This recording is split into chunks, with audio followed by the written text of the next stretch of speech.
We are joined by N.K. Singh, Chairman of the 15th Finance Commission and former Revenue Secretary. Thank you so much, sir, for joining me here, and thank you for sharing your views.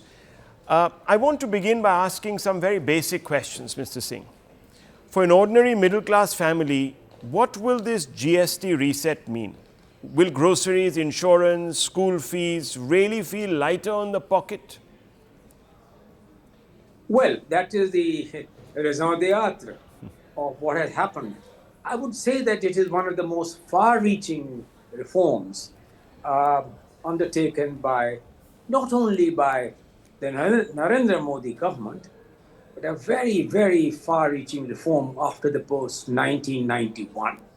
I'd place it in that same category because this is deep, this is intended.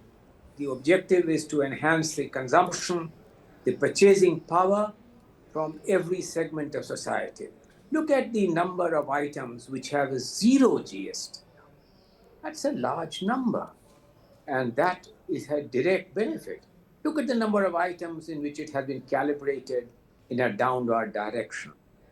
All this at a time when the fiscal deficit norms are in no way being relaxed.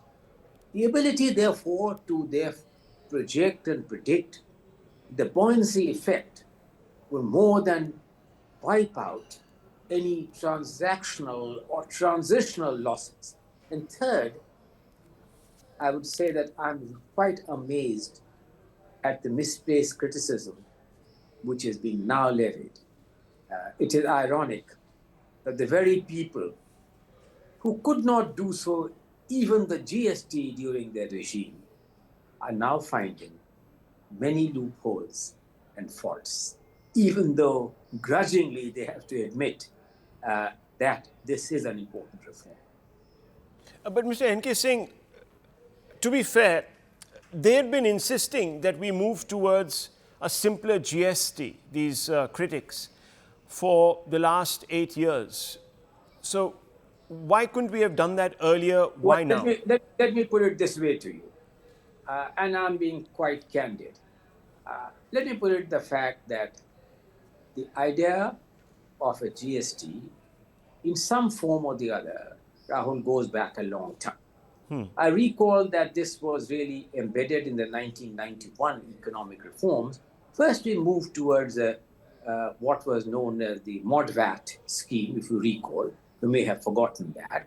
And ultimately, it was to really lead to this kind of a unified structure.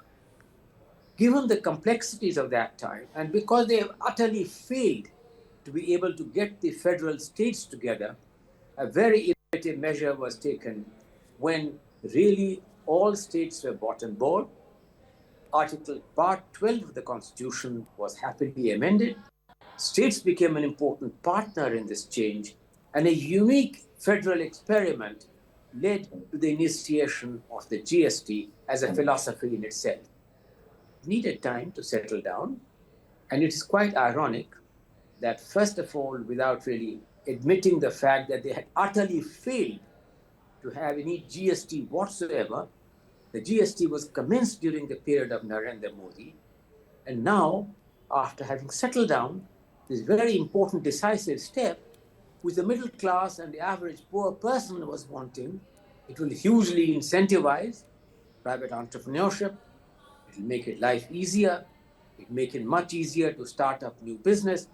It will make India a competitive destination in every possible way by enhancing consumption and enhancing growth. And the growth multipliers will work in a very, very positive way. Mr. Singh, let me ask you another question that many people are sort of inquiring about, which is that this has been an opportunistic move to counter the tariffs that Trump has slapped on India. Sort of, take from one hand and give to the other. Well, I'm not one of those who believes, and Rahul, you know this stuff, I've been involved. You know the stuff that some people, when we did the great 1991 economic reforms, as part of that whole team and the process, said, these are not India's free choices. India had no option but to undertake those far-reaching reforms which they did in 1991, which was obviously judged by any kind of a yardstick, retrospectively speaking, was a very wrong and a false criticism, which we now know. So, what is the objective? The objective of these measures announced yesterday are threefold. One, to give a direct relief to these large segments of society by bringing GST rates on a large number of items of mass consumption to zero, to calibrate the rates in a manner which enhances the consumption power of the economy, which increases the incomes of every segment of society, and which makes India a more competitive destination. The fact of what Mr. Trump is doing has a kind of a different kind of an approach. We owe it to ourselves. We owe it to ourselves and to the people of India. We must increase our GDP growth from 6.5, 6.6, which is what we spend, to around 8%. This will be a very, very powerful catalyst to achieving the objective of targeting a 7 to 8% GDP growth in the near term, consistent with making India a developed economy in 2047. I look at it from the prism of not Mr. Trump.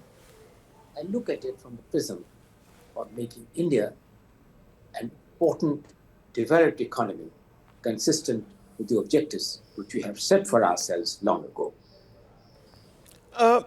A lot of assumptions were made by the principals yesterday when they were announcing this entire new rejig.